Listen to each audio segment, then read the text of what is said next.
হচ্ছে? পদ্মার থেকে আসতে অনেক কষ্ট হচ্ছে আমাদের। চাকরিতে যাইতেছি, তারপরে লুঙ্গি নিয়ে আসছি, লুঙ্গি পরে আসতেছি এখন, ফ্যান ব্যাগে নিয়েছি। অনেক কষ্ট করে হেঁটে যেতে হচ্ছে, দোকান খুলতে হবে, না হলে তো মালিক ইয়ে করবে। যেতে যাচ্ছে, এখন দেখা যাক কি হয়।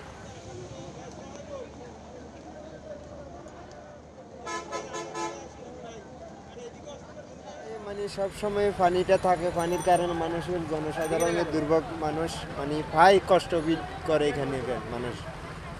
এই নিত্য দিনের সঙ্গে পানি উঠলে মানে 2-4 ঘন্টা মানুষের মানে দীর্ঘ যানজটের সৃষ্টি, কিন্তু দুর্ভোগে থাকে সবসময়। অবশ্যই কষ্ট হচ্ছে না, পানি ব্যাংকে আসতেছে, কষ্ট হচ্ছে না।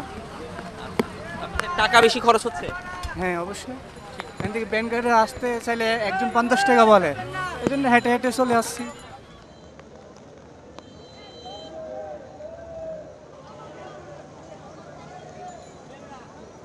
কষ্ট মানে সাংঘাতিক অবস্থা।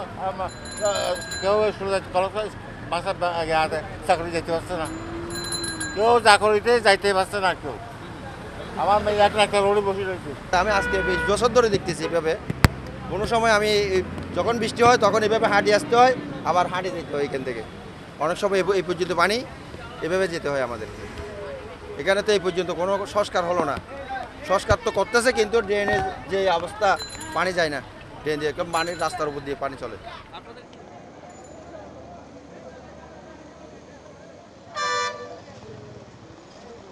প্রচুর পানি দেখা যাচ্ছে। এখন গাড়ি চলছে না, ছোট গাড়িগুলো চলছে না, বড় গাড়িগুলো আটকে আছে মনে হচ্ছে, আস্তে আস্তে যাচ্ছে কয়েকটা গাড়ি।